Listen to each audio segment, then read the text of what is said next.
Gaano pa kayaman ang Pinoy na rapper sa future? Hindi pwedeng nag-grab tayo. Rappers nga eh. Tugoy na koy-koy, gustong makitang umama ng mga rapper sa Pinas.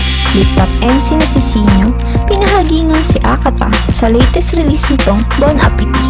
Ito ang mga tatalakayin natin sa video natin ngayong araw. Mainit na sinuportahan ng mga fans ang latest release ng Flip-top MC na si Sinyo. Tuwang-tuwa ang mga fans dahil ngayon lang ulit si Sinyo naglabas ng kanta at hindi naman sila nabigo nito. Sa unang bahagi ng music video, sinabi ni Sinyo na inspirasyon daw niya sa kantang ito ang mga naging best friend niya sa industriya. Ngunit ang pinakaumagaw ng pansin ng mga netizen ay ang mga lyrics ni Sinyo na para pala sa mga nangmamaliit sa kanya nung nagsisimula pa lang siya at ang tila pahaging nito sa kapwa battle rapper na si Akata. Sa video kasi ay may lyrics ang rapper na nagmumura ito at mabilis lang na nag-flash ang larawan ni Akata kaya marami sa mga nakapanood ang nagsabi para daw talaga dito ang binitawang mura ni Sinyo. Matatanda ang gigil na gigil si Sinyo kay Akata dahil sa pagtira nito sa buong liga ng Flip-top sa laban nito kontra kay Poison 13. Samantala, napabilib naman ng upcoming artist na si YB-NIT, ang founder ng Two Joints na si Bugoy na Koy-Koy dahil nag-trending ang latest release nitong Them Days kasama si Flo G.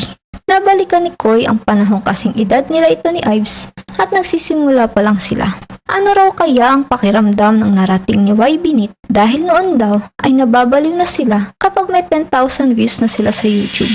And number 5, Ives, isipin mo, nag-number 4 ka sa YouTube, 20 years old ka. Ano kaya effect nun sa atin kung dati yun? Nababaliw nga tayo dati sa 10,000 views eh. Oo, 10,000 views! Mas mayabang tayo ngayon. Yaban na nga natin sa 10,000 views eh. Dahil rin daw sa naabot ng artist at bagong tunog nito, mas na-excite palalo si Koy sa mga bagong rapper sa generation ni YB-NIT at sa future ng mga Filipino rapper na siguradong magpapalakas pa sa hip-hop scene. At sa dami ng mga nakikita ni Koy na rapper na nagkakapera sa pagrarap, gusto niya rin daw makita kung gaano kayaman na ang mga ito sa future. Segunda naman ni Frank, napakaangas raw pag nangyari na yun dahil ang rap daw ay simbolo ng rags to riches, lalo na para sa mga Pinoy. At kaya raw nag-flex ang mga rapper para maka-inspire rin sa iba na kaya rin nilang marating kung ano man ang narating ng mga ito.